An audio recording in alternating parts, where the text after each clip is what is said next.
the boat.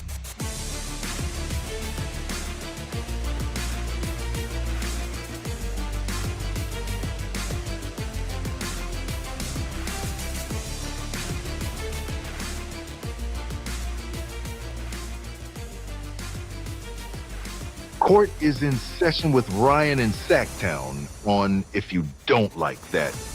Now, Ryan in Sacktown. Oh, must be Ryno.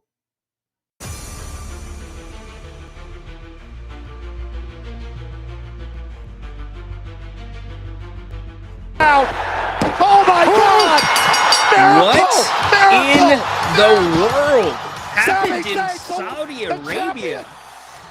Here is your win. Is that going to be able to wait until Friday? It probably will. Happy Monday, everybody. How we doing? King's Court kicking off a doubleheader here on If You Don't Like That. Grant and I will be back tonight at 7 o'clock. Hopefully you can join us.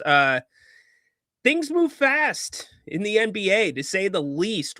This would be a full show had the draft picks not been introduced today. I was down at the G1C earlier, got to take part in that press conference. We're going to bring you some video and some audio from that. If you want to get in on the action, best way to do it, use the chat. If you'd like to call, we'd love to have you that way as well. All you got to do is scan the link, or you can scan the QR code that's on the screen.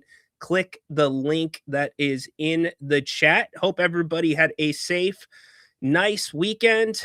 One thing that I'm really not a big fan of, it's media on media crime, especially when it's local media on local media crime.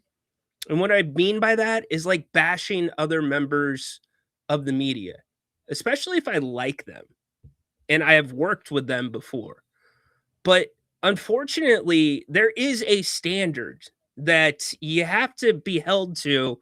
And I'm sorry, that standard wins out. So, yeah, I'll be playing you a regretful question. In fact, it was the first question today at the Kings press conference, introducing all three of the rookies. And we've got some of the most regretful questions queued up already. Hey, JaVale, welcome aboard.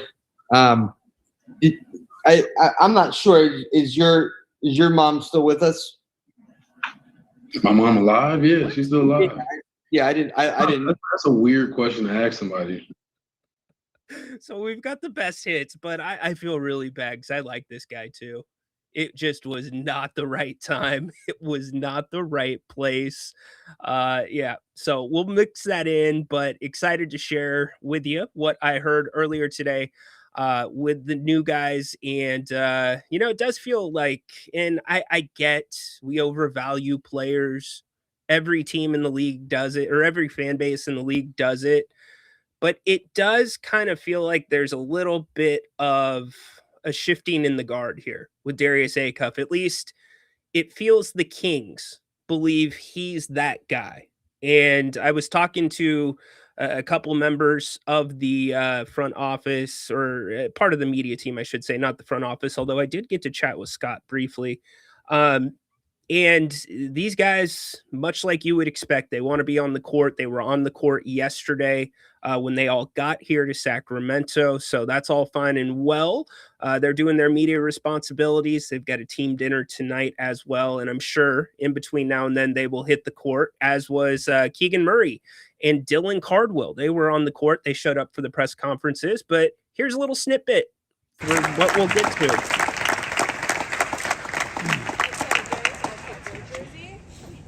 Holding the jerseys up for Emmanuel. Was it Darius? No, it was Darius. Yeah, Darius said holding the jersey up was like his first, like, okay, this is the NBA. I'm in the NBA. So that was kind of cool. But yes, I know. We'll get to it. We will get to it. It's a report. And I actually think James Ham beat Shams to it. I think he did, but it's Monday, so we don't break format. We start with Motivational Mondays. That's right.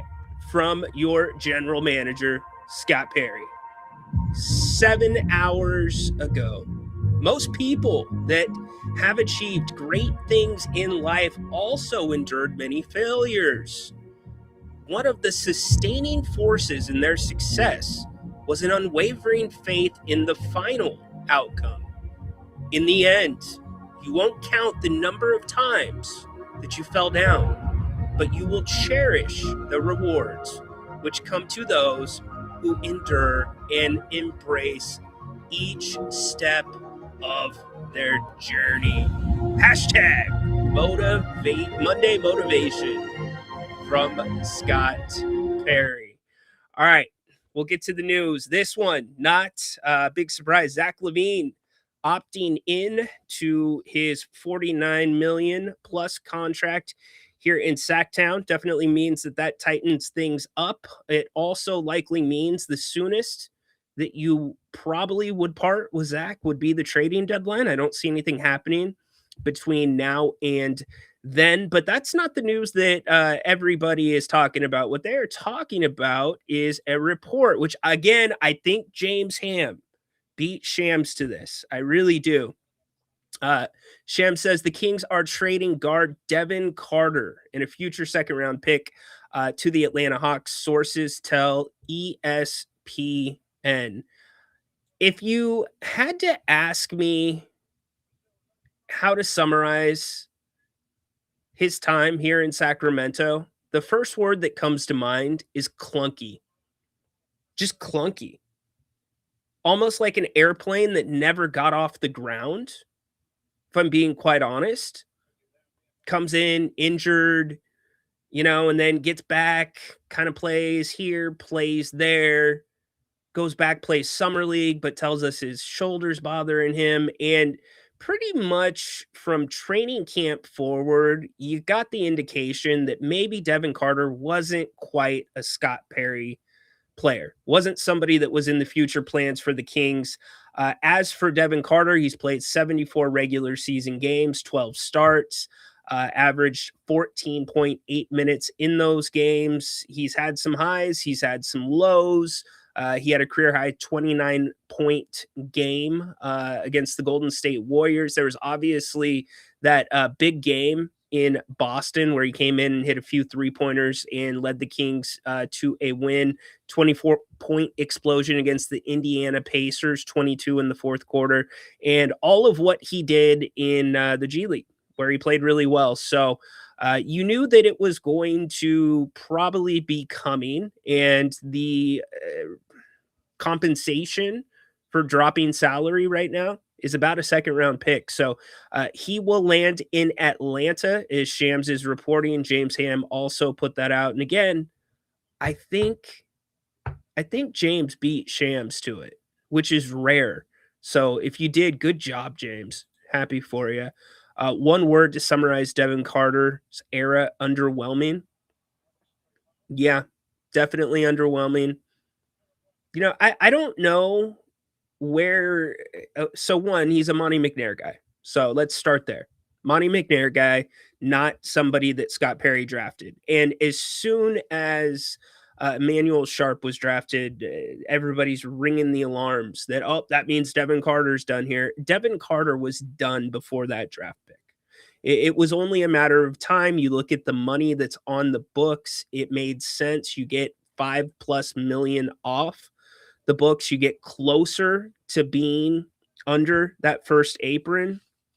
And, he gets a fresh start. And I think this really is kind of the start for Devin Carter, if I'm being quite honest with you.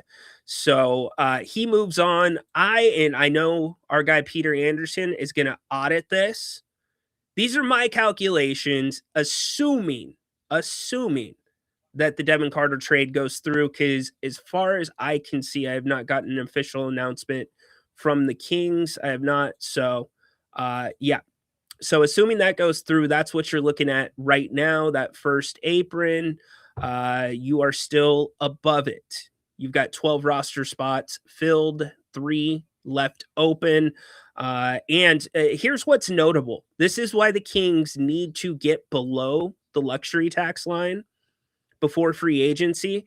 Look at here in the bottom left corner, the exceptions, the 6 million MLE.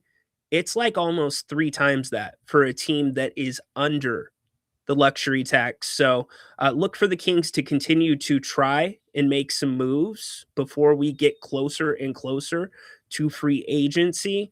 Hope Carter stays in the league, but I wouldn't be surprised if he is out of the league after next season. I don't think he'll be out of the league.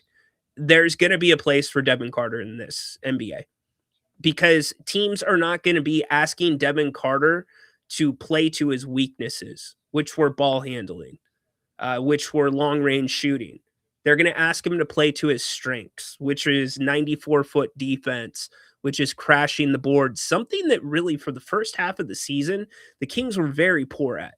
Really up until Dylan Cardwell came in, and I know guys were in and out of the lineup, it really didn't change much until that. So he'll find a niche somewhere. He will stick. Somebody will have a role where it's, maybe 7 to 11 minutes where he can fit in.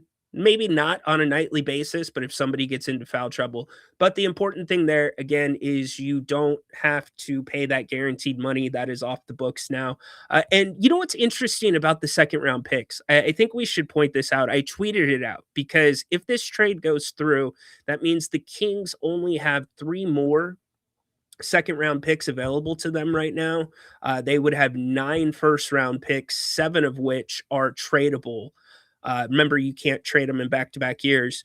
But what's notable is the second round picks, because with NIL, with the NCAA, and the rules that are kind of in flux right now, if you paid attention to this year's NBA draft, there were guys whose agents were telling teams, do not draft my guy in the mid to late second round unless you're going to give him a guaranteed contract, because many times that will not be a guaranteed contract. That could be a 2-way contract, or at the minimum, a 2-way contract. If it's not going to be that, and you're coming in and you're basically an Exhibit 10, which means you're going to be a G Leaguer.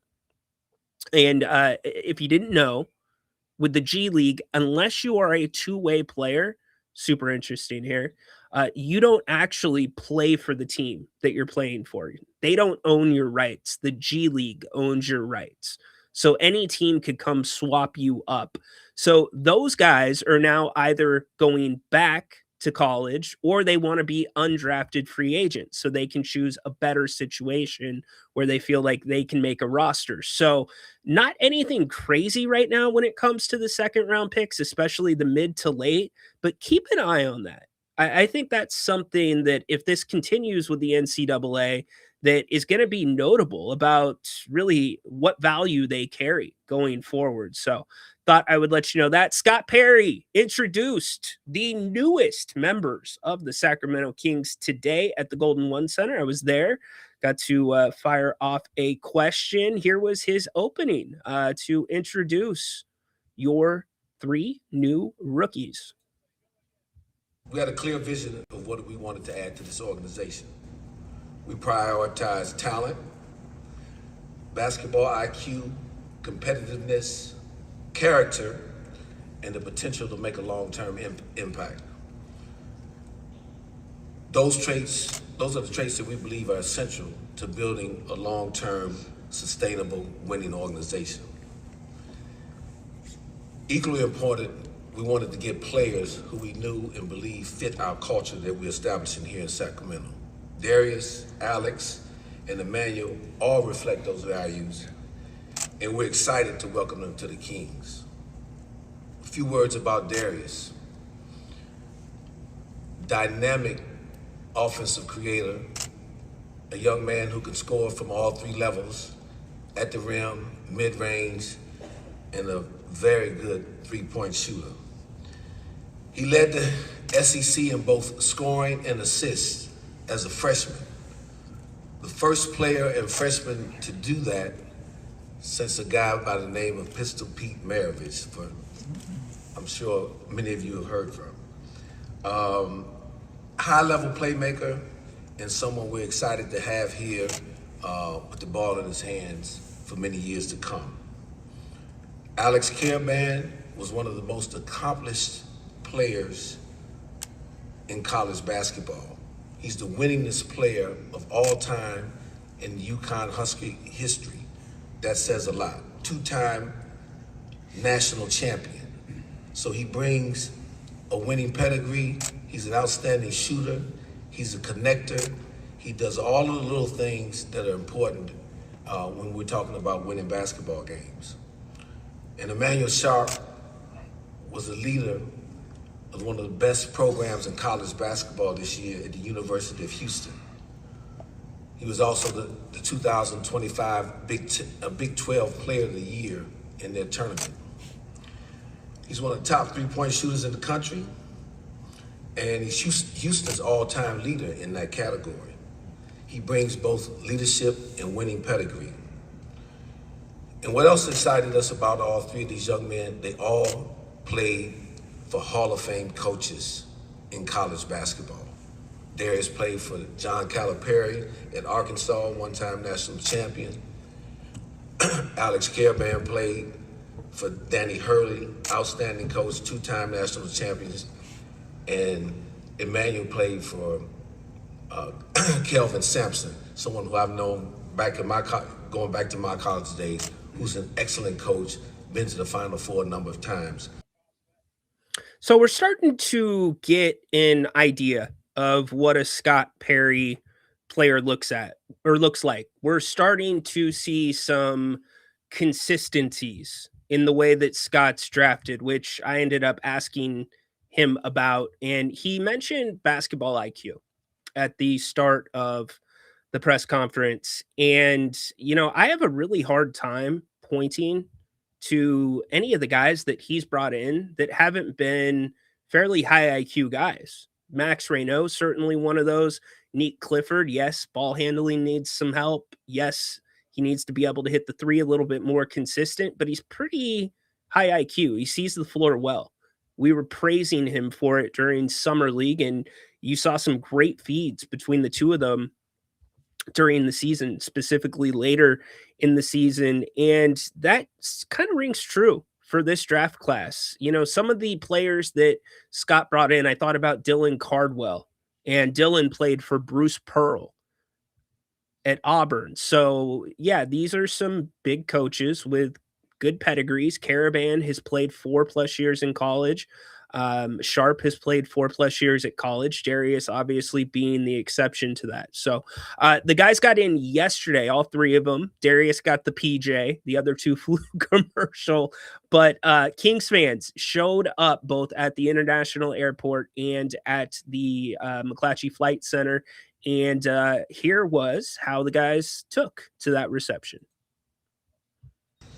It means a lot. It means a lot. I mean, this is a new chapter for all of us, and ever since I've worked out with the Kings, just hearing about how passionate the fans are, and to see that right when I landed at the airport, it means a lot to me. And it was a super warm welcoming, and it's just an exciting feeling to, play your best basketball out here for the fans.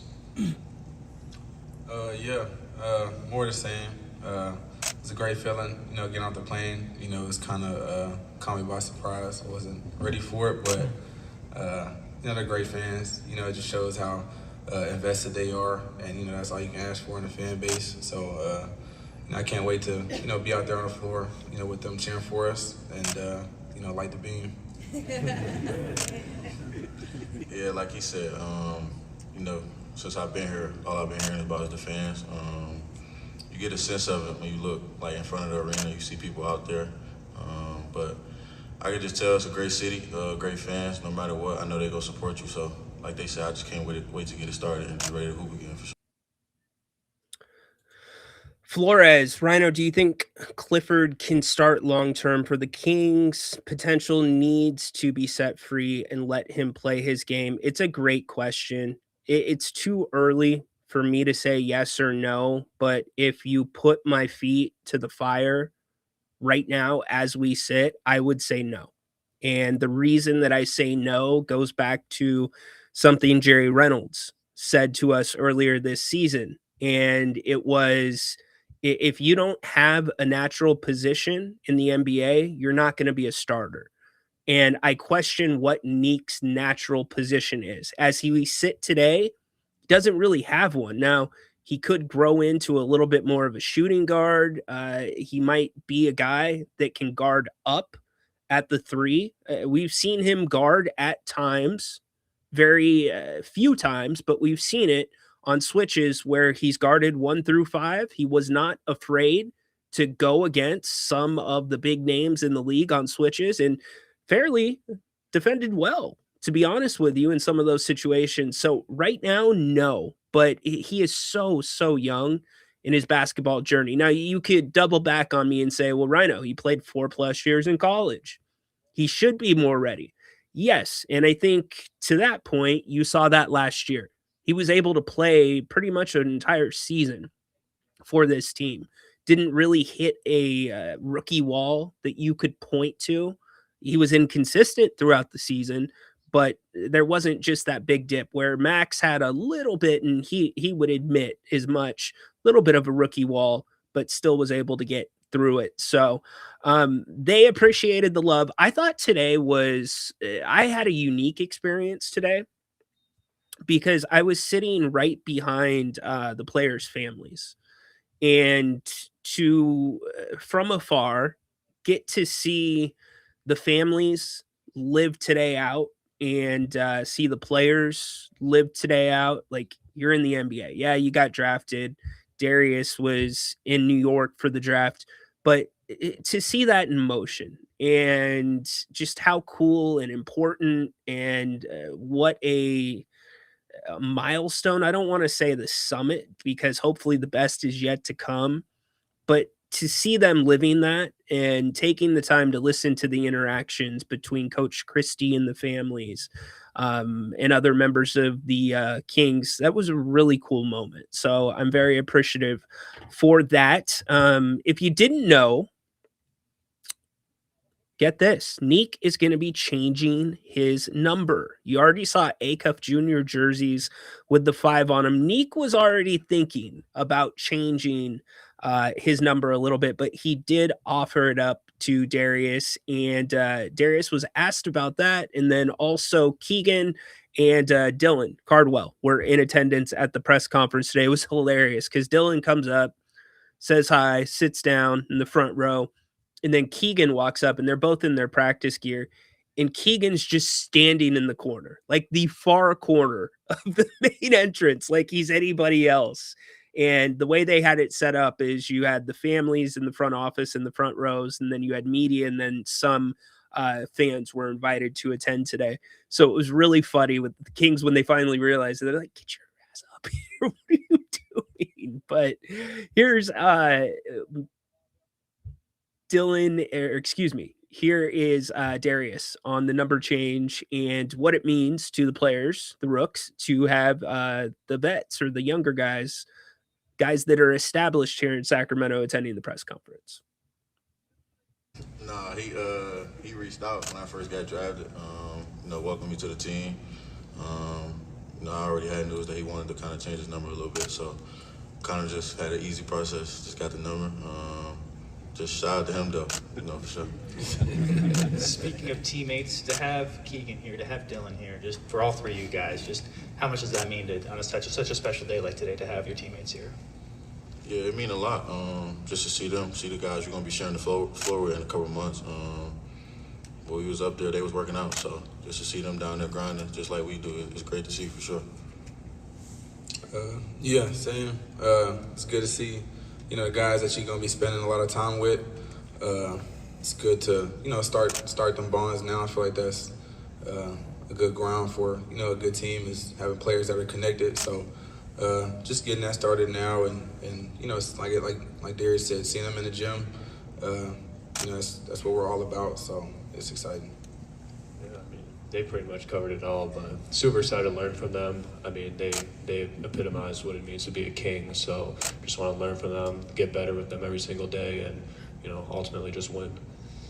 Hi guys. And I just want to thank them for being here too as well. So that, I don't want them talking about me that I didn't recognize them like that. So I appreciate both you, Dylan, and Keegan for being here. Of course, Scott had to throw that in. So all the guys, all three of them, have gotten some court time already, which is good. But one thing that struck me, well, first off, it had already been in my mind. Summer League team this year is going to be pretty darn good. Depending on how much Darius plays, they're going to be good. They might even win the championship. So mark that down. Not that it's anything that is close to a banner. And yes, the Kings were in the finals last year's Summer League, but I think they have a very, very solid chance. Darius Acuff, I want to hit on him really quick.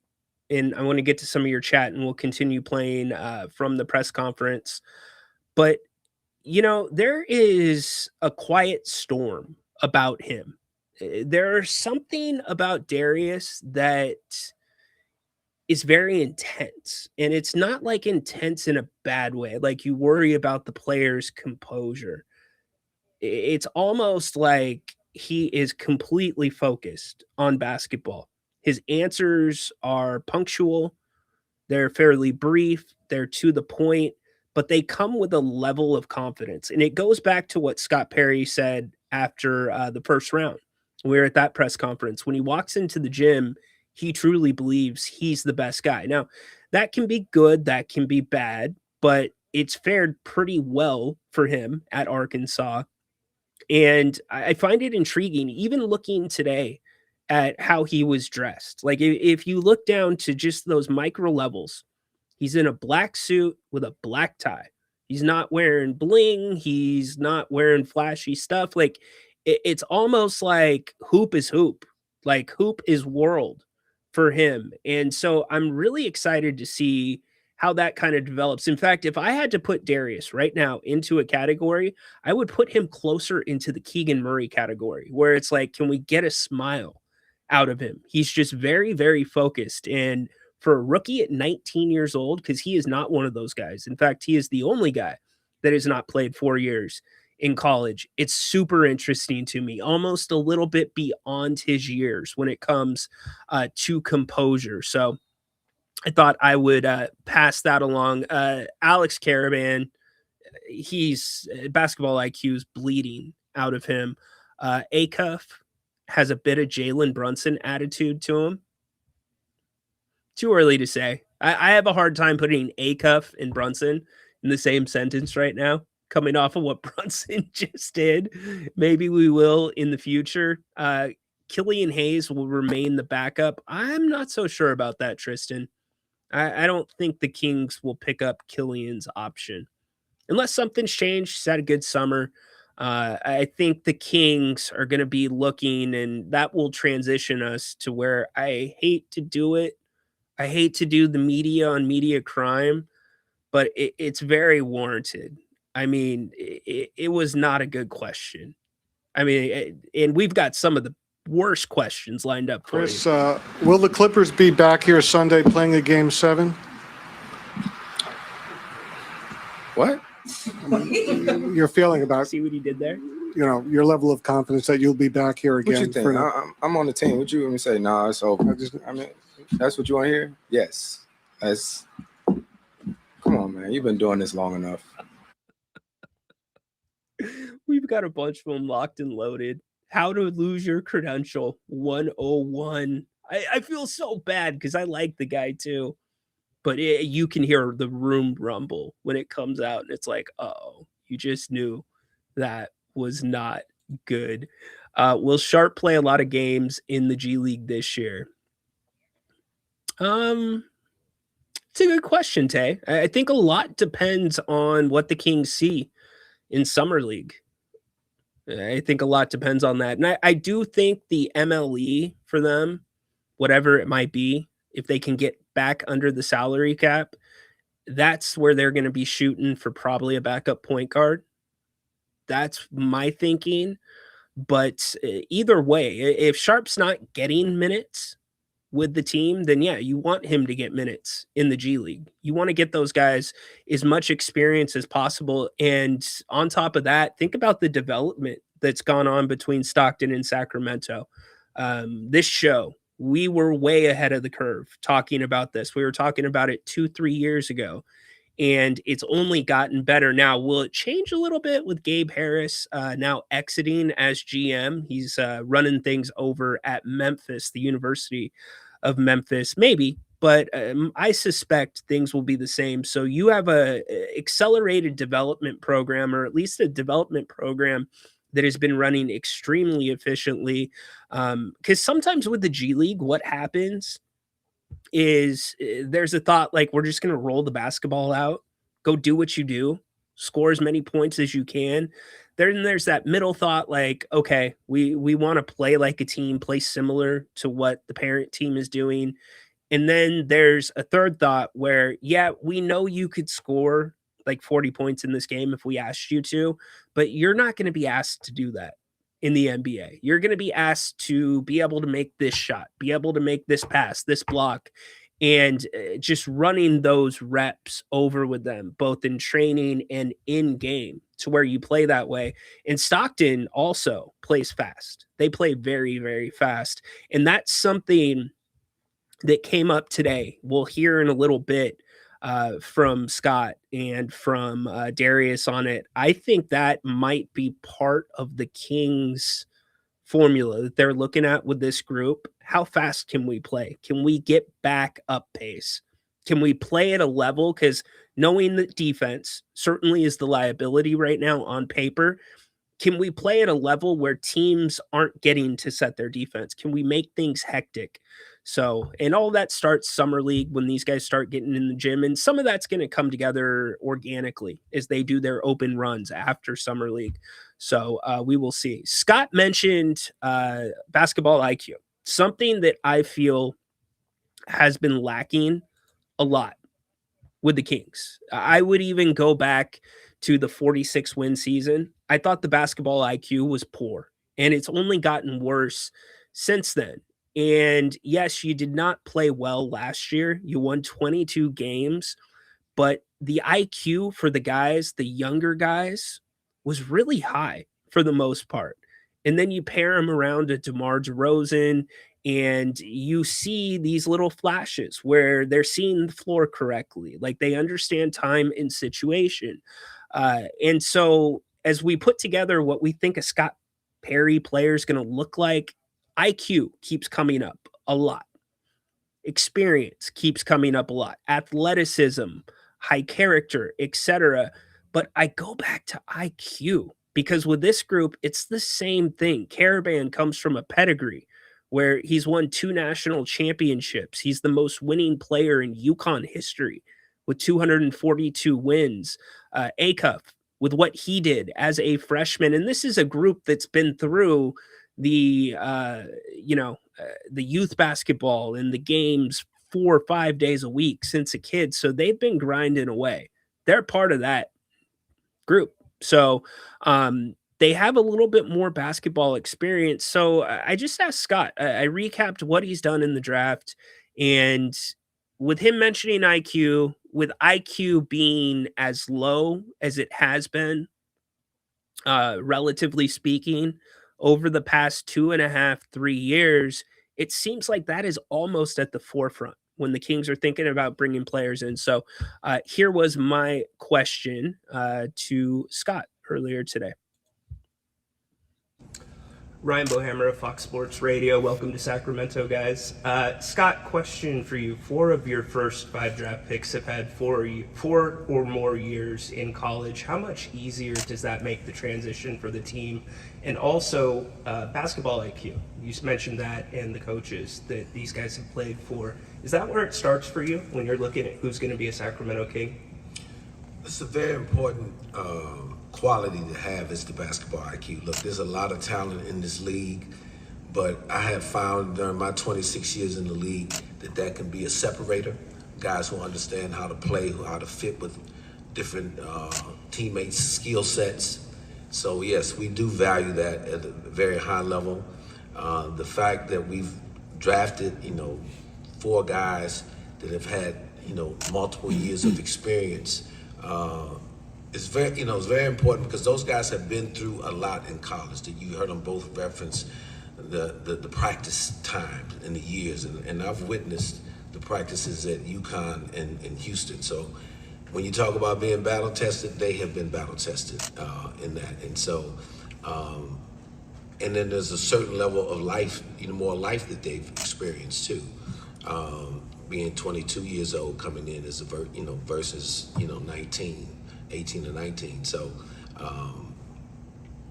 it goes back in time a little bit when, years ago, the draft mostly was guys who were college seniors and juniors. Now we're in the era where most of the draft is going to be one and done. We're fortunate though in a guy like Darius, who I believe is a little more mature than his age, and that's a testament to his family and those who are around him, that he comes in as a little bit of an older soul, even though he's 19. Right here in the middle, Marcus D. Smith, USA Today Sports. Thought it was a very eloquent California answer Classic for all three of you. What's from something that Scott. you're going to be focusing on? So I appreciated that indeed. Let's see. I have not heard of Jalen Duren meeting with the Kings. Why? Simple question. Why? He made, I believe, one of the All-NBA teams. Hold on. Let me check. Got that right here. Yes. He did. Wait, All-Star or All-NBA? Let's see. No, he was an All-Star. Okay. He's up for the max extension. I don't see any way the Kings can think about a player like that. And in terms of volatility, that's a volatile player. He did not play well in the playoffs. But you would also be undercutting what you're developing in Dylan Cardwell at a much, much cheaper price. It's insane. Sam's reporting that, huh? Interesting.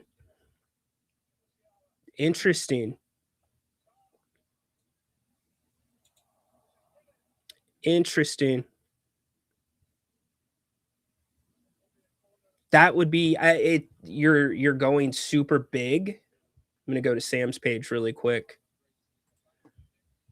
See exactly what he is saying.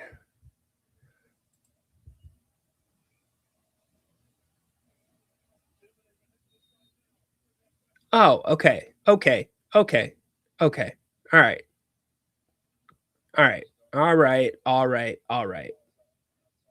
Okay. Y'all are talking about just signing him. You're not talking about a trade involving Sabonis.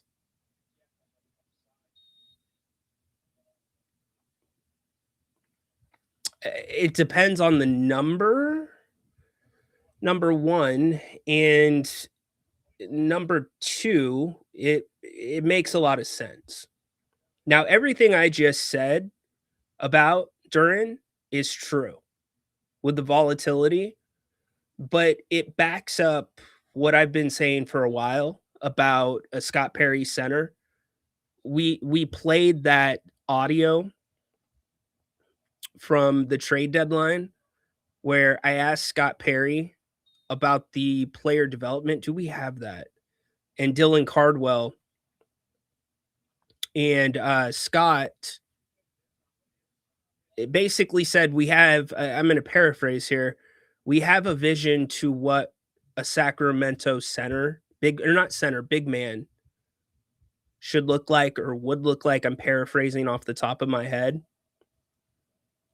And he fits more of that build than a Domantas Sabonis. Now, let me tell you the flip side of that coin. The flip side of the coin is the Pistons. That would be a huge upgrade for the Pistons because of the style of basketball they play. It's very similar to what the Raptors do, where the Raptors have a big lead guard that's very unselfish. You pair that guy with a Domantas Sabonis, that is a dangerous offense. Just from ball movement, team basketball, chemistry, unlocking each other, that would be a very, very nice place. But, it depends on the number. A possible sign and trade. So let's read. I'm going to go down Sam's timeline. In fact, let me just go to the Athletic article. I have it. Jalen Duren's future with the Pistons in doubt as extensions talks stall. That's because they're stalling because he wants the max. I think it would be a massive mistake to give Duren the max. Not knowing with what you have, these are my first thoughts on it. Not knowing what you have, but you think you might have with Dylan Cardwell. So all NBA forward, this is from Sam Amick. Jalen Duren was underwhelmed by the Detroit Pistons' initial offer in restricted free agency. It is planning to explore sign and trade scenarios when they are permitted on Tuesday.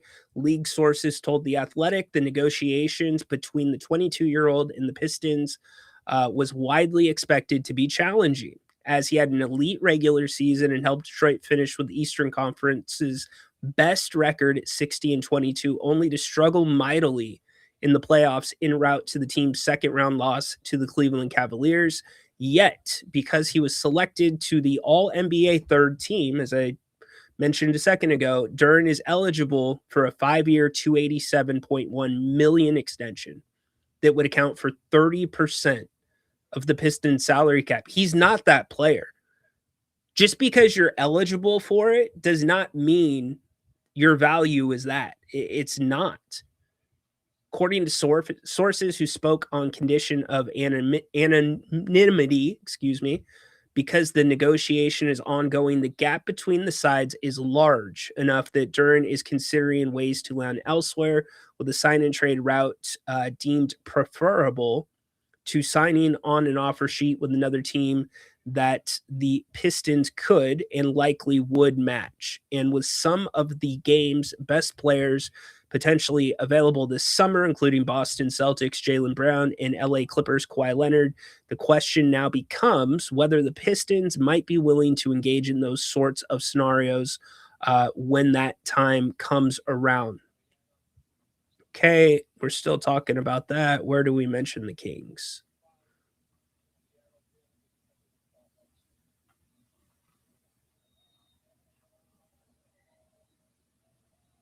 Yeah, I don't see any mention here. So there's a couple of things.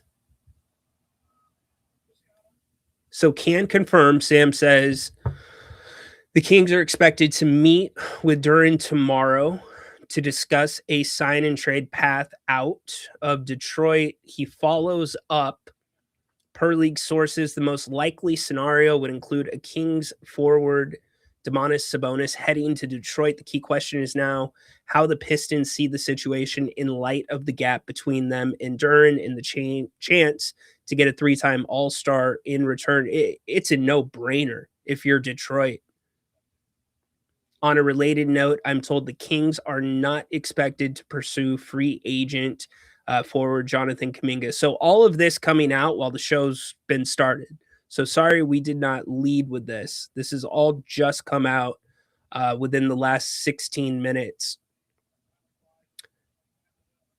I would say as much as the Kings need to get Sabonis' salary off the books, you can't take Duren on at that number or higher. It just doesn't make sense. And Duren can get paid way more than Domantas Sabonis. It could be posturing. Duren's going to take as many meetings with as many teams as he can. He's trying to drum up interest to levy against the negotiations that are going on. But here's the argument that you would be making with Duren. If you have Duren in Sacramento, then you have a rim protector on the floor at all times. Something we talked about last week with Jerry Reynolds was the Kings getting creative defensively, because you have on paper, as we sit today, this big gap between the defense on the perimeter and the frontline defense. Your frontline's pretty damn strong, but your perimeter is really bad. So if guys are going to be getting through, what do you need? You need to be able to protect the rim. That's something Domas does not do. That would give you two bona fide rim protectors in Duran and Cardwell. One proven, one seemingly on the way up with Cardwell. I just think it would be a bad move. Maybe, look, I wish I had like a reckless speculation button. What do I have that could be like a reckless speculation button? Let's see. Do we have anything that is close to that?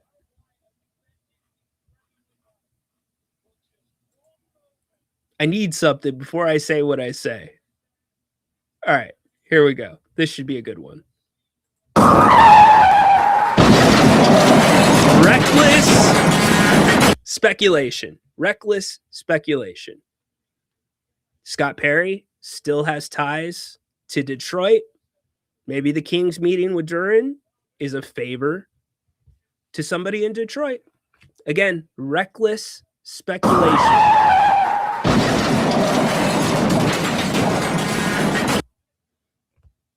Conversely, he sees this as an opportunity to offload Sabonis. But you're getting yourself, yeah, it's got to be closer to the other side as I'm thinking this out loud, because Duran's not going to want to make a penny less than Domas. Let's go to the Kings payroll really quick. He's not going to want to make a penny less. And he's entitled to more. And Sabonis, whether you want him here or not, his salary's off the books in 27, 28. I mean, it's just not a slam dunk to me. Like, this is a great idea. What do you think? Says Duran is massively overvalued. I think he's somewhere in the middle. He's not a max player. He's entitled to the max, but he is not that. He's not as bad as he was in the playoffs, and he's not always going to be as great as he was in the regular season. He's inconsistent.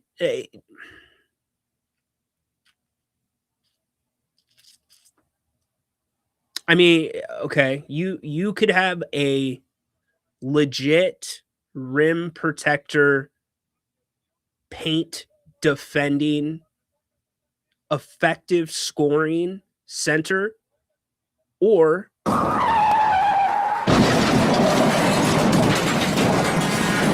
you could end up with like DeAndre Ayton in a couple years. Sample size too small. Durant is a special player, not a special talent. I mean, yeah, make it make sense, because you already have the same with Sabonis. We'll talk to Jerry about it, but yeah, it doesn't go against the cap if you extend your own free agent. But if it's a sign and trade, I'm not sure how that works. I just don't think it makes sense. I think you hang on to Sabonis. You would be, in my opinion, this would be a massive upgrade for Detroit. Now, if you line Duran versus Sabonis up and you want to play one-on-one there on who the better player is, we can go back and forth there. But given his skill set and what you have already in Detroit, that would be a big, big upgrade for the style of basketball the JB Bickerstaff wants to keep playing.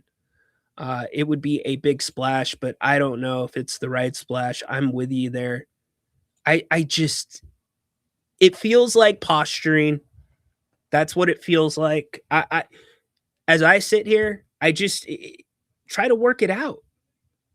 The Kings are not ready to make that commitment to a player. I mean, you are so close to getting yourself out of this financial hole. You are a season away. I think somebody put it in the chat earlier. You're like 110. You have 110 million in payroll next year. You're a season away. You're coming off of 22 wins. You believe you have a very, very, very good prospect in Darius Acuff Jr. that might be handed the keys to the car in this organization. And before he steps on the court, you're going to bring Duren in? Like, if Dylan Cardwell wasn't on the team, then I'd say, like, okay, I get the logic. I could see why they might do that. You need a rim protector, but dude, arguably, if you take Dylan Cardwell's, I mean this, from a defensive end, from the defensive standpoint, if you take the 1 year sample size of Dylan Cardwell defensively, and you assume that continues to get better, you could very easily on the defensive end have a Duren on your books already that's only making at most in 28-29 $3 million. So again, reckless speculation, because I'm not telling you that Cardwell is going to be Duren, but given the limited sample size and his ability to protect the rim, it doesn't add up. I'm sorry, it doesn't add up to me. Posturing, that's what I think it is. It's posturing. It works out for him to meet with as many teams as possible. And who knows? Maybe the Kings say, yeah, we like you, but your market value is we would sign you for like 21 a year. He would tear that up. But what's he going to go back to the Pistons with? Yeah, they offered me 21. It's going to help the Pistons position. So, like, I could see the politics of this both ways, especially with Scott Perry's ties to Detroit. But again, this is all reckless speculation. Make that clear. This is reckless speculation. Very odd. Like, if y'all would have said, like, Jaylen Brown or somebody like that, Kawhi Leonard, like, I would be like, okay, like, you're getting older. Have you seen the best of Brown? Is he just a little bit younger DeRozan? You know what I mean? Like, I could start going down those roads. Guy averaged 20 and 10 at 22 years old. What did he do in the playoffs? What did he do in the playoffs? And let me also preface that by saying it was a weak ass Eastern Conference. You play four a season against those teams. And some of those teams were missing a lot of players. So I'm not trying to poo-poo on his game, but I am going to poo-poo on his game at $237 million. Heck no. No chance. It's at that point where we need to play Moneyball with certain roles on the team until we free up some money. Could be. Cardwell likely won't ever log 30-plus minutes a night. Okay, glad you put a night because he might have already logged 30 minutes in a night. 210 to 110. Yep, there you go. Kangs fans always forget Sabonis signed a normal max contract and did not want to sign a super max, but he was eligible 1 year later. Yeah, when he made all NBA. It's a great point. Job by you, yours. Stop it. Stop. You serious right now? You gotta be better. People are curious. Come on now, man. This is crazy. You gotta be better than that. People are curious. I really don't have an answer for that. That's the craziest thing I've ever heard. I like you, E-Dog. But E-Dog, how old are you? Like, how old are you? Are you 40 or older? Are you old enough to remember Shaq at that age? You're going to compare the two? I can't really get there. I can't get there. Sorry to hit you with that, E-Dog. You know I appreciate you. Somebody else I appreciate, Nate. He'll be back with me tonight. I'll be with him 7 o'clock. So if you want to come back tonight at 7 here on the channel, we will break down today's festivities at the G1C. We'll talk about the latest rumors and take your calls and messages. So come join us. Shout out to Lynn, who hit up Bennett's the other night for his birthday. Love seeing that. No better place to go on your birthday. So again, the Kings, odd was the first question in today's press. Stop. Peter, don't ruin my Peter, don't ruin my show, dude. Don't ruin my show. I led with it. I was leading up to it. Don't do that, Peter. Peter, don't do that. Don't do it. If you want to wreck your own show, grab a mic, grab a webcam, and do it yourself. Don't wreck my show. Don't take my punchline, Peter. If it was anybody else, I'd be like, oh, yeah, coincidence. That's not a coincidence, Peter. You always try to stay a step ahead. I've been building to it. I've seen your name in the chat talking. Peter, don't take my thunder. I work too hard for moments like those, which I really don't want to have to do, but I have to. There is a standard when it comes to asking a question. And this is a guy that's a good journalist, too. I don't know how it happened. Speaking of questions, my buddy Jeremiah Salmonson asked a great question, actually. He asked each of the rookies what they felt their most underrated trait in their game was. Here's what they had to say. And all that, but what would you each say is the most underrated part of your games? Maybe something people don't think about when they think of you guys. I think it's the IQ that I play with. I think just processing plays and just seeing things develop before they actually happen. I think, especially during my time at UConn, we had a bunch of plays, a bunch of sets, and a lot of read and reacting. So I think definitely the IQ that I can bring to a team. For me, it's probably my defense. When people see me, they probably think of my shooting, but I like to pride myself on my defense first. I come from a defensive program, so like I said, we take a lot of pride in, getting defensive stops. So I think that's probably the main area of my game. For me, I'd say my passing. I think I can make others better really well. I think just elevating others, just seeing others shine, I take pride in that, so I'd definitely say my passing. Scott Perry could not have put the guys up to better answers to that question. Like if he asked all three, IQ, defense, passing. That was perfect. It was a great question by Jeremiah. Unlike some of these other questions, and E-Dog, you're good, man. I appreciate you. I'm a big E-Dog fan. It hurt me, E-Dog, to drop you with that. I'd never want to drop this on somebody. I don't, but E-Dog... You gotta be better, Ryno? You gotta be better. Man. People are curious. Come on now, man. This is crazy. You gotta be better than that.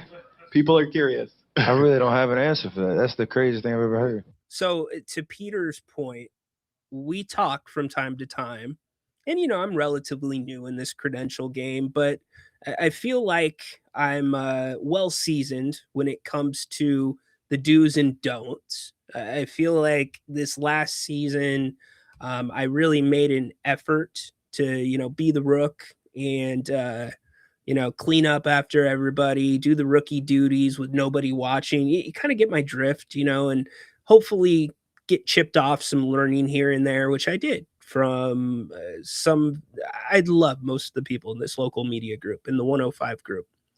And even before that, you knew what an appropriate question is and what's not an appropriate question. The point guard position for the Kings has been a huge question for years. It was the question last year, and it turned up or ended up being really the drama of the season. the Westbrook and the Schroeder stuff, right? And so you just drafted your franchise, you think maybe, your franchise point guard. That's how it's being sold. Scott Perry, we played his opening talking about all of the players. And the first question goes to my guy Graham at the Sacramento Bee. And I'm thinking, and here's the thing about Graham, because I've worked with him in the past.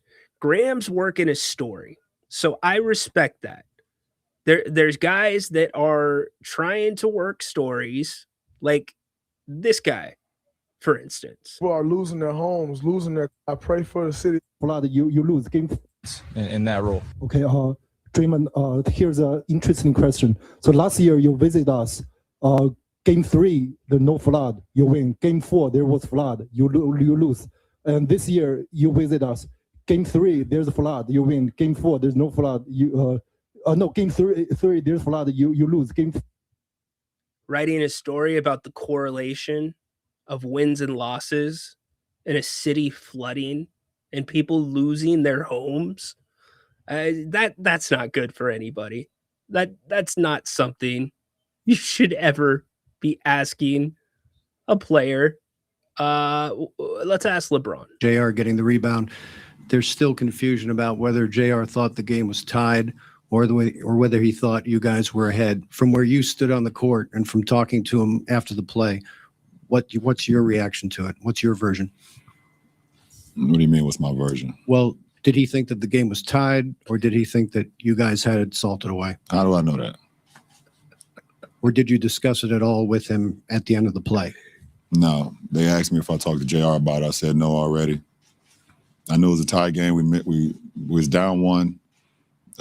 George Hill went up. He made. That's a damn good reporter, too. Twist your words or read too much into what you said, but being around young players energized you. That's not a statement about maybe you'd like to see some young players on your team? Wow. You know what? That's a Bikram yoga stretch. You stretched the hell out of it. Good job. Good job. I'm not even going to answer that. That's He's a shooting guard in the NBA. Do you think Harden is a max player? Or would you rate him as a shooting guard in the NBA? James Harden is a great player for our team. He does a lot of great things for us. What was and Madden he's rating going be? to continue to do that for us. No more questions for you, bro. So at least Russ has some fun with it. Some of the guys will have fun with it. I mean, there's always that time where the tennis player lost and the person asked about the win. Congratulations. Congratulations. I lost. You lost? Yes. Oh. Oh, I lost. Oops. What about this one with Steph Curry? Who asked this? Well, we'll be here. You should tweet a dagger. How often do you guys talk after games, and what's that relationship like after a big win like this? That's my wife. We talk all the time. What you mean? I mean, like, how late is she up? Well, yes, that's. I hope she's the first person I. For hockey now. Nate, I know you're a gamer and all this, and I'm just thinking maybe out loud as far as in your shoes right now. It's like, all right, we've done all the thinking we can do, we've done all the game planning we can do. Maybe just fuck it. We'll just go in next year and just not think that anymore and just win this thing when we don't think so much. Am I on the right path at all with this? Like maybe. So there are so many examples about time, place, what the press conference is about. It's about the rookies. And look, there's a million questions that could have been asked today. Is Domantas Sabonis going to be on the roster? Is Darius Acuff going to start? Like a million different things that could be asked that are fringe. And you don't even go into that neighborhood. And my goodness, my man Graham from the Sac B, and the reason I played some of those drops, as some of the guys alluded to, like they're trying to write their own story. Like the guy that's talking about the trends with floods, which is not funny. The Harden thing. Is he a max player or not? I'm going to get Russell's advice on that. And so what I know about Graham is if he's working a story, he's very direct, and this just didn't happen to be the right time. This was the first question today with Darius Acuff, your brand new point guard that by all accounts is going to be the face of the franchise, according to many. Here's the question.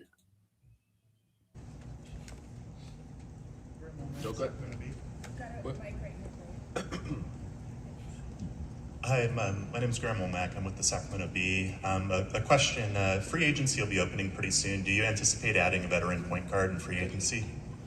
No! We're here today to talk about the draft, so I'm not going to talk about free agency today, in all due respect, okay? Okay, let's break this down for a second.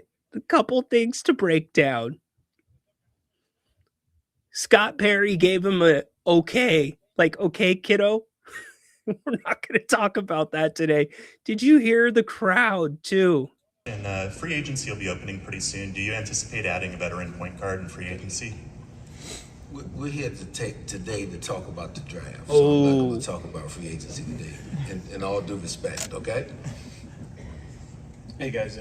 Oh, you know what? It's even worse than that. Hold on. I'm going to go full screen here. Scott took his glasses off. Scott took his glasses off too.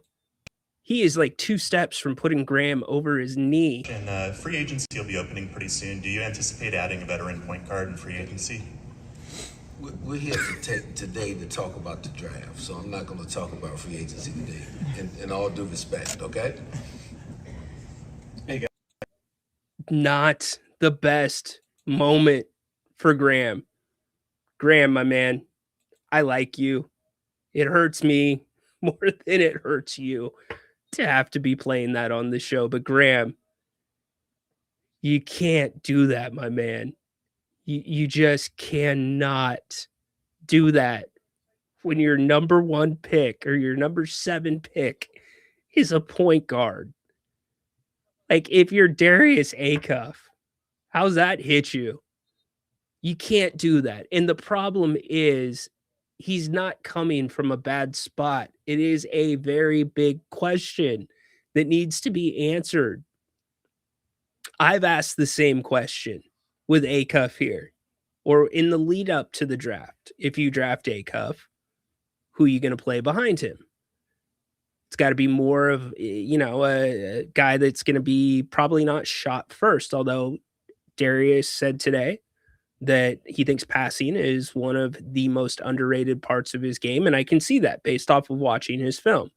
But the NBA is a different monster. But man, Graham, you cannot go in with that question. I mean, poor Scott. I mean, not Scott, poor Graham, man. That was brutal. The glasses came off and you got the, okay? Brutal. Okay. Hi, my name is Graham Womack. I'm with the Sacramento Bee. A question, free agency will be opening pretty soon. Do you anticipate adding a veteran point guard in free agency? Glasses off. We're here today to talk about the draft, so I'm not going to talk about free agency today, in all due respect, okay?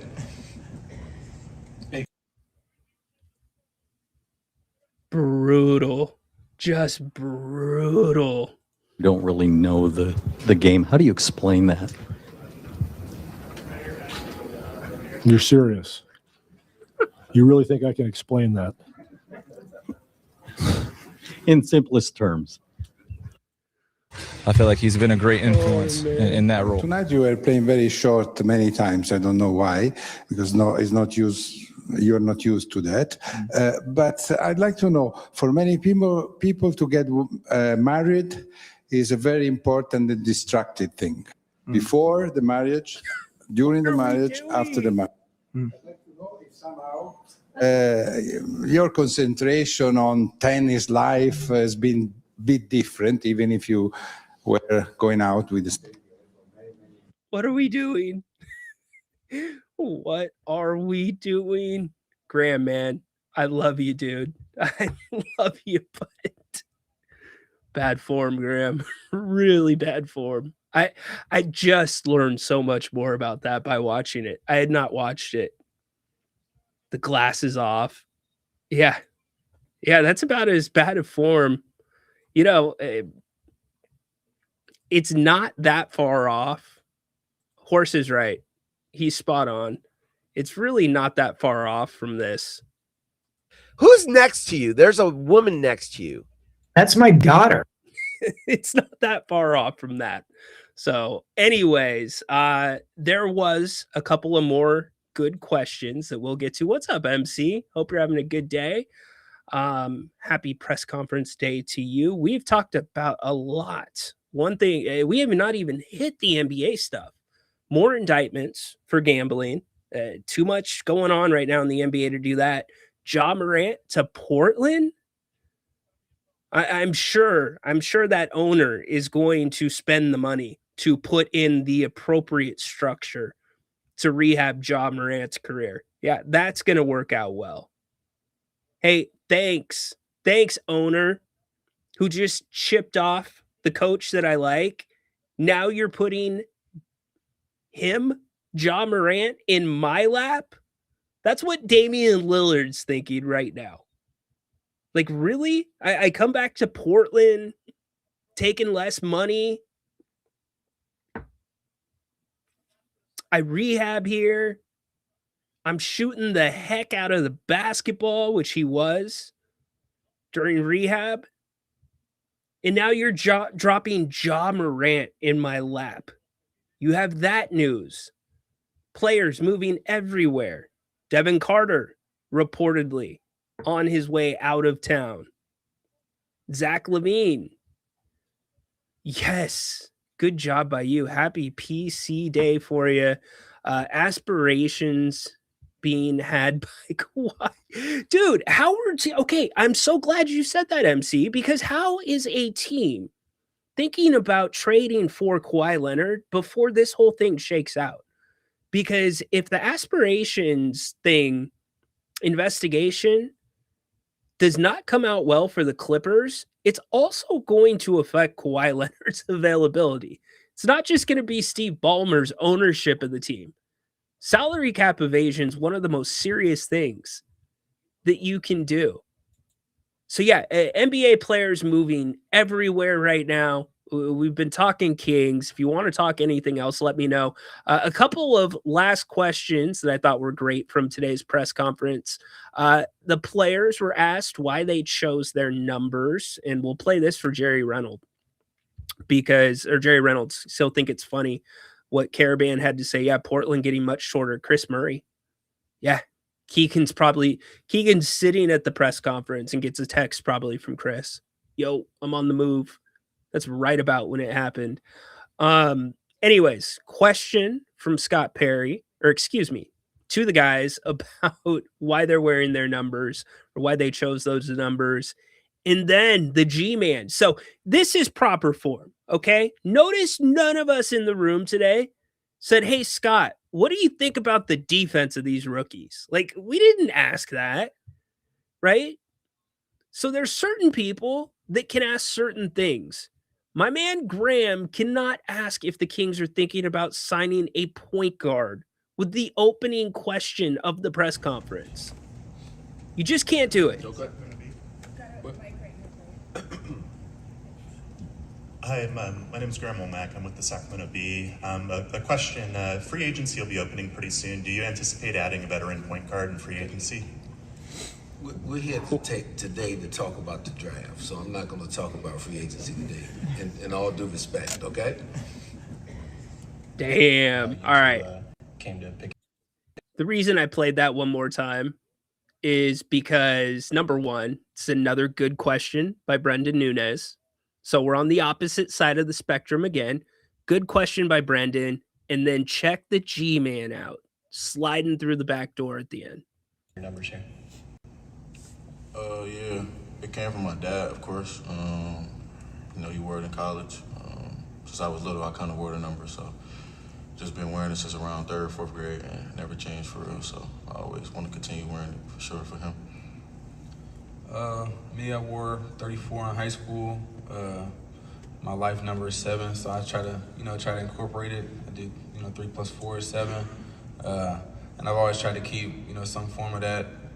So yeah, I'm just going back to my high school number. Yeah, Coach Hurley would call me Larry Bird a lot, so I go with 33, and a couple of my options were taken, so I went 33. As a Boston kid too, you're surrounded by Larry Bird memories and just everything that's about him, so just went with that.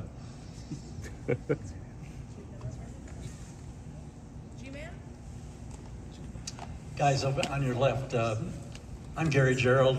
I've been King's radio guy for 41 years You don't now, need to introduce yourself. which means I'm really old. But I'm really curious about your early interaction with Scott, with Doug Christie. How many times has the term defense been bounced off your noggins? With him, it's conditioning. With him, it's conditioning. But yeah, conditioning and defense, probably the first 2 words for sure. You hear the most. So, I mean, it's what you got to do though. It's the NBA. You need them 2 things. It's 82 games, so you got to take pride in it. No, definitely. I mean, being around Coach, being around Scott, it's definitely been defense, and then culture is probably the second word I've heard a lot too. Is just establishing a culture and a foundation that you could lean back on through the good and the bad times, and that's something we've definitely talked a lot throughout this process for myself. Yeah, same. It's been constant talk about, defense and culture. And those are 2 words I'm really familiar with. So, I'm blessed to be in an organization like this that, has the same goals and standards from where I come from. And I'm just going to add elite conditioning. They're going to get tired of me saying that. But that's what we want to be as a team. We want to be in elite condition. So, but no, these guys embrace it, and we know that they will get there just like those 2 guys sitting in front as well, too. They've heard it enough. So the G-Man can get away with that. He slipped it in really, really well. G-Man can get away with that. I know. Love G-Man. It was funny. I'm not going to give away his license plate, but he was in front of me today, and the end of the license plate was 6. And I'm like, if that's number 6, does that mean he has 7 cars? 1 for each day of the week? And I meant to go up and mess with him about that, but I didn't get the chance. So that is really today in a nutshell. They're going to do another team dinner tonight. So the guys will go out to dinner, not the entire team, but the guys that are in town. Neek was in town as of draft day. Dylan and Keegan were at the press conference today. I know some other guys that are in town as well. So really good stuff. Good class on paper. Good class meeting. Second straight rookie press conference that's come off very strong to me, and in different ways, many different ways. So I'm happy. I think you should be happy and encouraged. And, as much as we talk about Vivek, and I'm looking at the question, yeah, that might have been the worst question if you asked that. Like, I'm pretty sure Shannon would have walked up to you and taken your permit, and you would have been escorted out if you asked where Vivek is. But anyways, good day all in all. So any thoughts that you have, let me know. A lot going on in the NBA. We have not gotten to the gambling stuff. And it just keeps getting worse. It's so funny. And I tweeted out about it. If it was 10 years ago and you get a report that 2 players worked together to shave points or, fix outcomes, and they bet on those outcomes, Like, we would be rocked. You would be questioning where we are at with the NBA. You'd be questioning the integrity of the game. And instead, you know what it is? It's like DJ Khaled. Another one. It's just another one. Like, I don't know what's next for the NBA, but they have a major, major problem when it comes to gambling. Like, I am thinking, and I don't know, maybe they don't, because Adam Silver has asked for the middle ground with this. He basically wants to be able to control what can be bet on in the NBA while taking the advertisers' money. I don't know that those things, I think those things have to be mutually exclusive. And we're talking a lot of money. The last player poll that came out talked about the percentage of players that are not in favor of gambling. And it's just one of the players in question in this latest report, he was like $9 million in debt. They placed a $70,000 bet. What was it? 70,000, Malik Beasley? Let's see.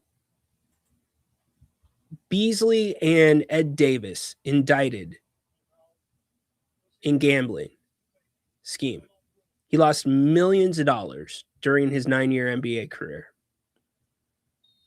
There's clips on YouTube of Beasley sprinting up court at the end of the game when the ball would just be held and dunking it.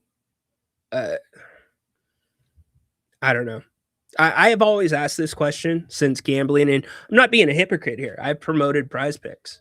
If you can do it responsibly, I'm all for it. But it's those that are irresponsible and harassing, threatening athletes when they lose their money that they couldn't afford to lose.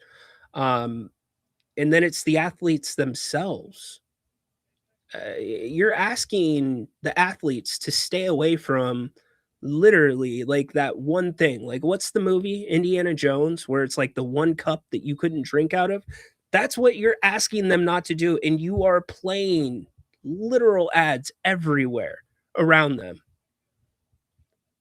It's crazy. Grant has said that gambling has always occurred even when it was illegal. You can try to regulate it, but it's going to happen. Well, you sure as heck did not hear about the number of players that have fallen to its feet. Brendan Sorsby, NCAA. Crazy. If you want to call, now is the time because we're going to be wrapping up here in a few minutes. Do we have Adam Silver's comments on that? Let me see if I have Adam Silver's comments. I think we do.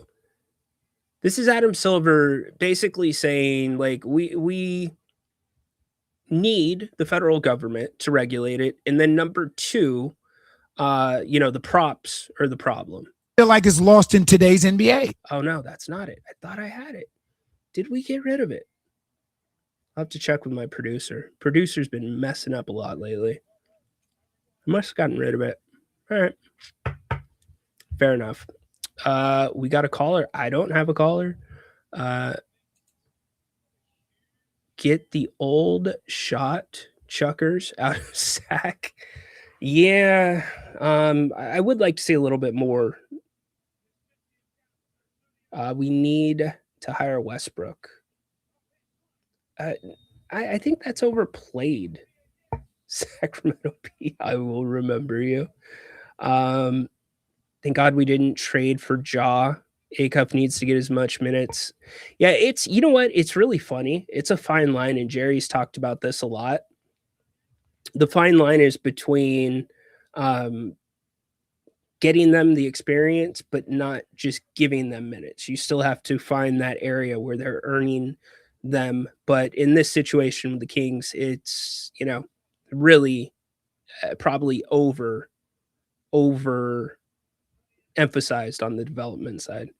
So most athletes in the NBA are close to broke. You expect them not to gamble, especially with G League competition knocking on your door.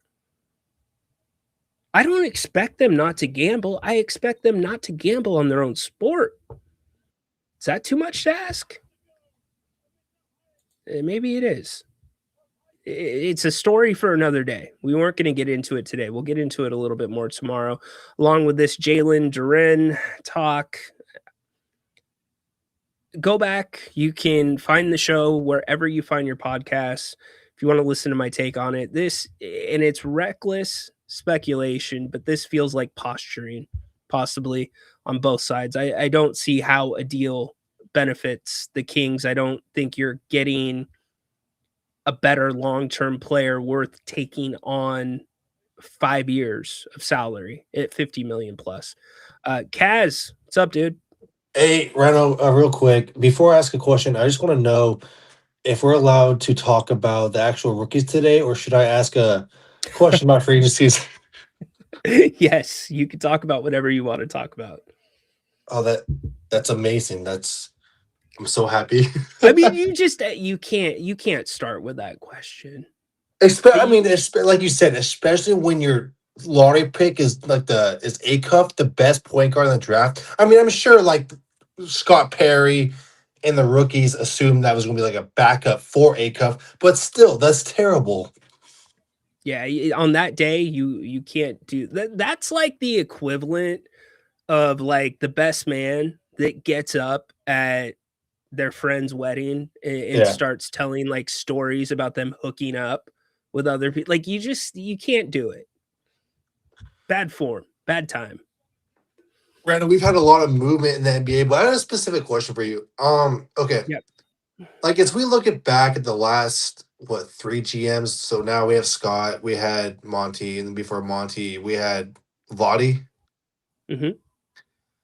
Do you actually notice much of a pattern with how they draft or the type of players, or do you think it's all similar? Because if it's all similar, because then it'd be like, okay, Vivek is the one that's the driving the ship, or do you notice some sort of difference between each of how these past 3 GMs have drafted? And I'll just get off the air right now, as you can answer. Okay. Yep. No, I appreciate you, Kaz. It's actually a great question. It's a very good question. Now that we've had 2 drafts with Scott Perry. Yes, I do notice a difference. Vlade did not go best player available.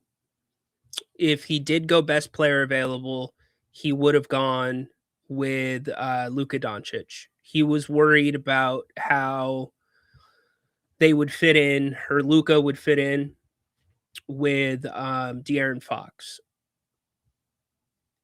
I can't speak to Vlade's level of autonomy with Vivek other than it seemed like, the two were close, and that doesn't mean that Vivek was affecting Vlade's basketball decisions. In fact, just if I take my hat off of covering the team and I look at it objectively, you would think of the 3 GMs that Vlade would be the one given the most autonomy because he played the game.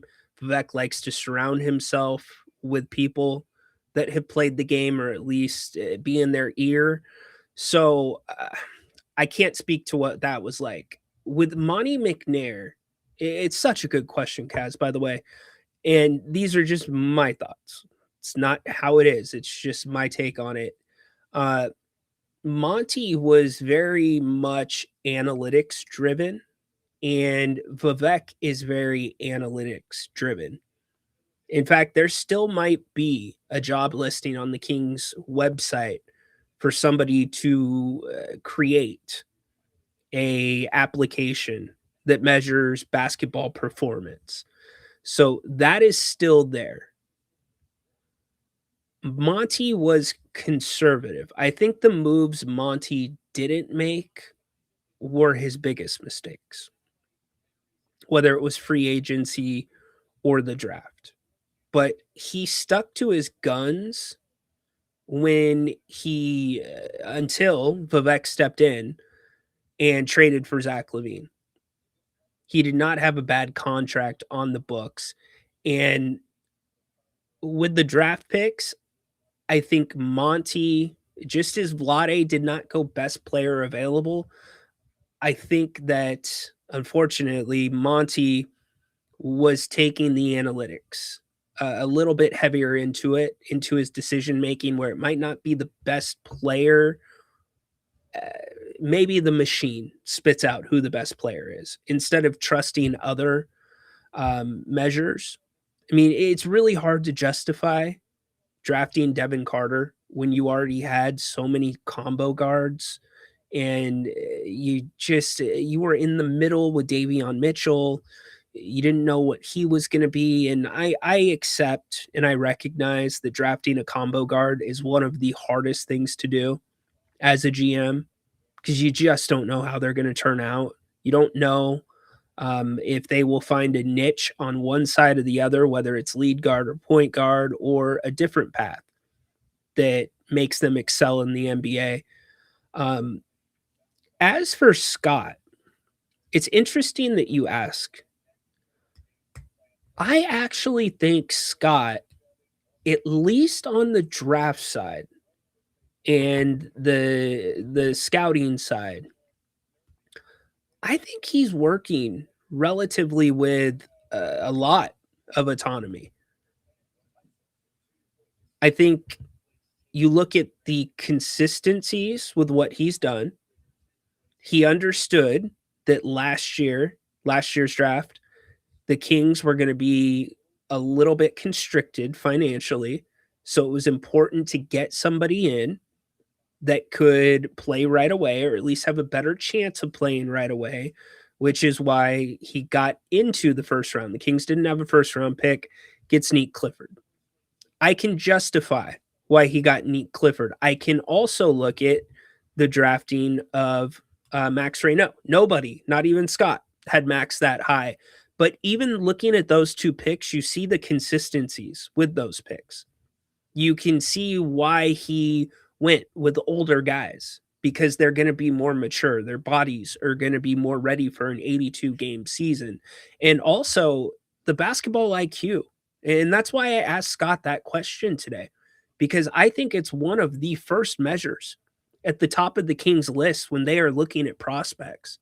I truly do. In fact, if you weren't with us for that, here was my question earlier today to Scott Perry about the basketball IQ side of things. And at Kazi, actually, to be quite honest, what you're asking about is what I've been trying to analyze. And so here's kind of the reason that I asked the question. It's a good job by you, Kaz.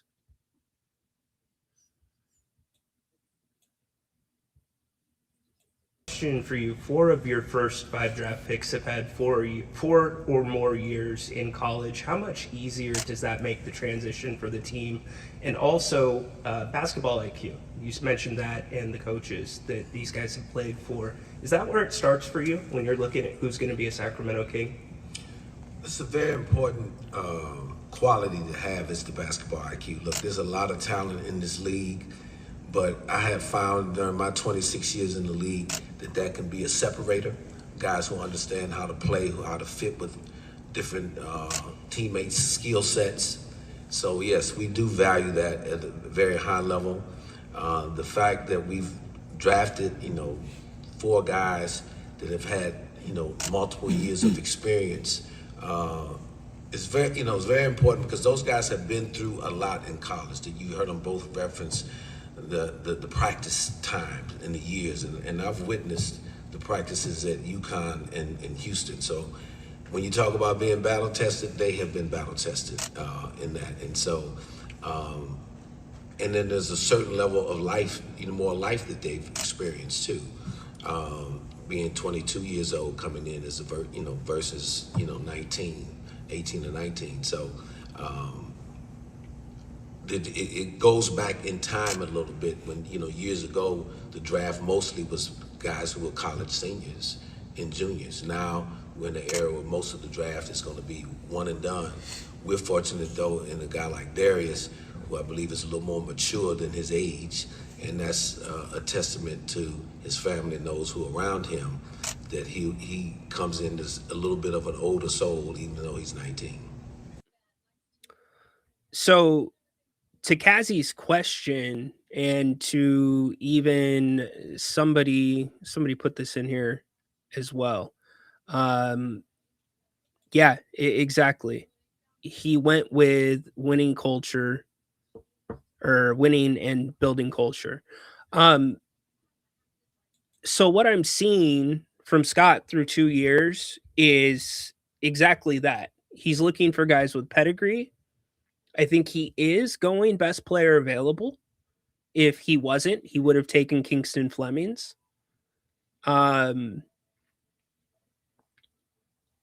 think Scott really, in what he can control, that, and I don't have any indication other than the big moves that were all Vivek firing Brown, the way and how Fox was traded, etc.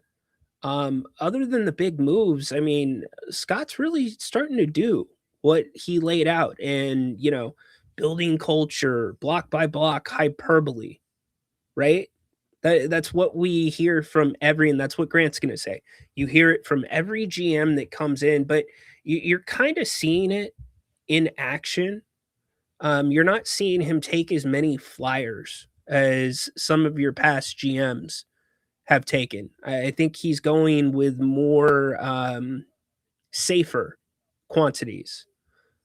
So yeah, I like what Scott's doing. I have nothing wrong with it. I think that it's refreshing. Now, the big question is going to become what happens when it's time to trade Domantas Sabonis. What happens when it's time to make a big decision on a player like a Duran? Reportedly by Sam Amick that the Kings will meet with him tomorrow. Doesn't mean a decision is going to be made, but you get my drift. I think you have enough sample size now of Scott Perry doing what Scott Perry wants to do to say this is way off course from what Scott, it's way off course with anything that Scott's done.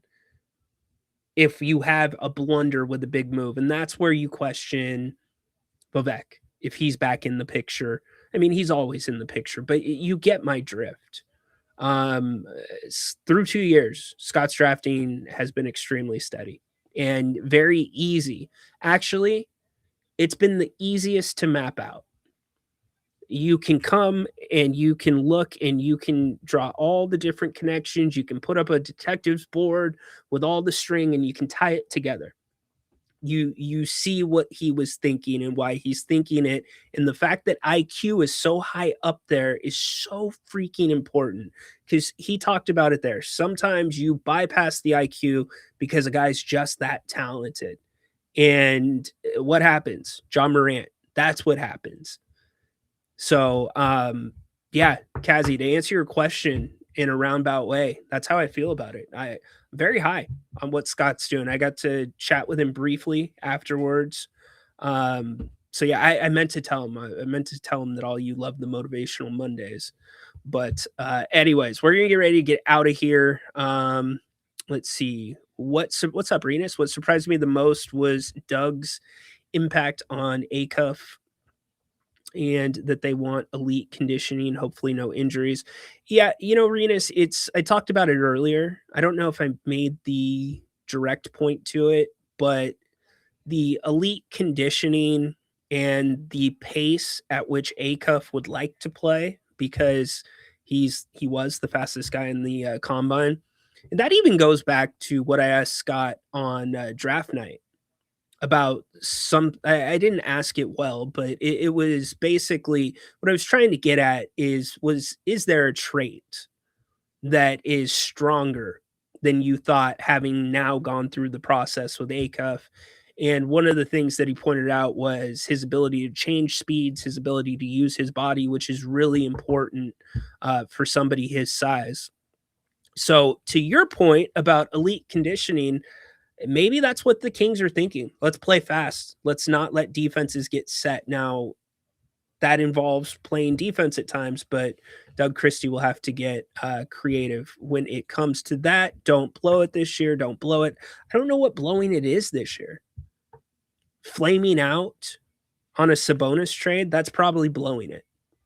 That's what blowing it is to me. If you hand Domantas Sabonis on a silver platter to another team. In fact, you know what? I'm going to sit here and say it right now. If you trade for Jalen Duren and you put him on a 5-year deal making at least what Sabonis makes, that would be a clear outlier to what Scott's been doing. Major outlier. What he's been reportedly doing as recently as today, getting off of Devin Carter's contract. You know, that would be a huge, huge outlier. This thing is not at that point where you make that move, especially, and Dylan Cardwell is not Jalen Duren, but I don't think Dylan Cardwell's defensive side of the game couldn't be in the same ballpark in the next couple of years. Like, it's crazy. I think Acuff and Caravan played at the same high school as well. Interesting. Prioritizes IQ, player's talent as a separator, shooting for sure. I think Darius is I think his IQ is good. I think it's actually really high, but I think it's high in a different way from like a Kingston Fleming's, if that makes sense. They see the floor differently. What they're asked to do, what the meat and potatoes of their game are different. Ryno, your questions were amazing. Thank you very much. Also, were you able to get a look at Dylan and Keegan? Yes, I did. Dylan did look a little bit bigger in the arms, but Dylan was already really well built. He did shave, or his hair's shorter now as well. The Keegan thing was funny, though. Dylan walks up, sits right down in the front row, says hi to everybody. Keegan walks in, and he just walks to the back corner like he's a fan. And then finally somebody from the team realized it. They're like, get up here. What are you doing? So anyways, all right, we're going to get out. We will be back tonight at 7. Looking forward to it. Hopefully you can join us. Grant and I are going to have plenty to talk about between the press conferences today, or the press conference today, all the news in the NBA. My goodness, we have not even ran down the news. So Ja Morant to Cleveland. It's incredible. Ja Morant actually got decent value.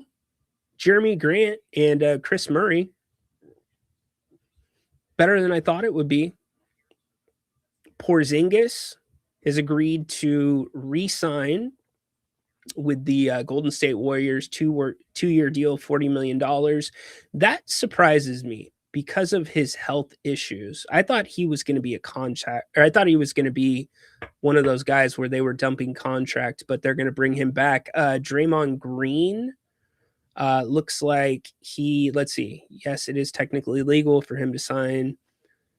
Okay, so it looks like Draymond Green is going to opt out, but then opt in at a cheaper number. Jonathan Kuminga, his option was declined. Worth noting, the Kings, per Sam Amick, do not anticipate to be in the race for his services. So that's just the beginning of the moves. We talked about Duren earlier. Again, reckless speculation. It's posturing. It's posturing for one side or the other. Sabonis makes all the sense in the world for Detroit, Duren in Sacramento. That you could say, yeah, rim blocker, which Sabonis is not, but not at that number. Not at that number. Blazers, yeah. What's up, BJ? Hope you had a good day. You missed it. Come back. Like I said, we'll be back 7 o'clock. Join us in just a little bit. Plenty to talk about. Taking your calls, and we'll get Grant's take on all of the news from today. Thanks for tuning in. Appreciate everybody. Kazi, thanks for the call. All the chats, thank you. We'll talk to you here in just over 2 hours. Looking forward to it. Have a great rest of the evening. Remember, King's Court, Apple, Spotify, wherever you find your podcasts, and give us a thumbs up. Would really appreciate it. A review. We'll be here all week. Jerry Reynolds on Wednesday till 7 o'clock tonight. I am out. Court's dismissed.